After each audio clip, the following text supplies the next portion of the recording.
Hello, all you blues guitar lovers out there. My name is Andy Lovato. And in my blues book, The Big Book of Blues Guitar, in which this video is a companion to, we have a section for beginning guitar. And today I want to focus on movable and bar chords.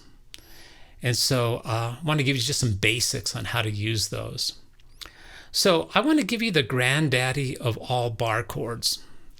And we're going to play this on the first fret, make it an F chord.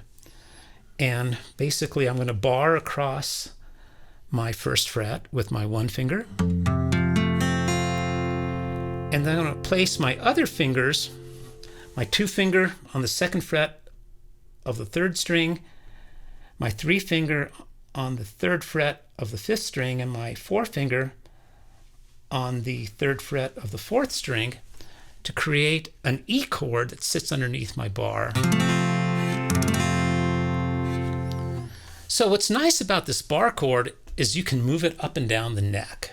So on my first fret, it's an F chord. And by following my sequence of notes, it'd be a G flat on my second, a G on my third, an A flat on my fourth, an A on my fifth, etc., all the way up the neck. And so I've got basically 12 chords that I can create, or all my major chords, just by sliding this chord up the neck. And many, many garage bands have used this chord, sliding it up and down the neck to create songs. So they'll just take this chord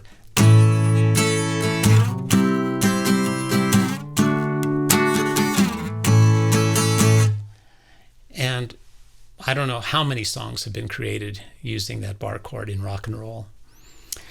But going back to my F chord on the first fret, what's nice about this bar chord is I can create new chords simply by lifting a finger. So let's say, for example, I had an F chord on my first fret.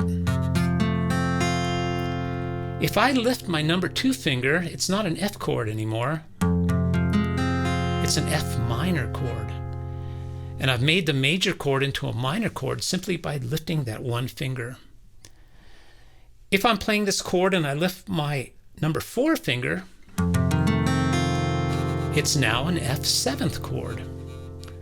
So I've created 3 chords simply by lifting a finger and putting them back down. And I can multiply this by 12 because I can slide this up the neck. So if I went up to my next fret, I'd have a G flat chord, lift my 2 finger, G flat minor, lift my 4 finger, G flat 7. 3rd fret, G chord, G minor, G7. 5th fret would be an A minor to an A7. So anywhere I move it on the neck, I've got those 3 variations. So basically what that does is that gives you 36 chords, every major chord, every minor chord, and every 7th chord, which will come in incredibly handy.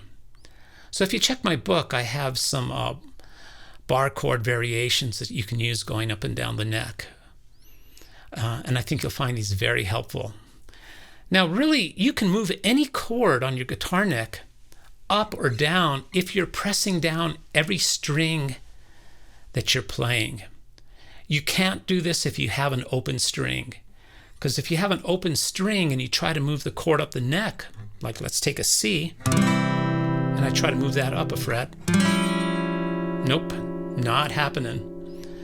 That's because half of the chord is staying down and you're only bringing up part of the chord. So bar chords and movable chords are incredibly handy for being able to move up and down your neck. And you'll find that you may even like these chords more than the basic 9 chords we learned as time goes on. So thank you for listening to my video. Remember to subscribe to my YouTube channel. So until next time, keep playing that guitar.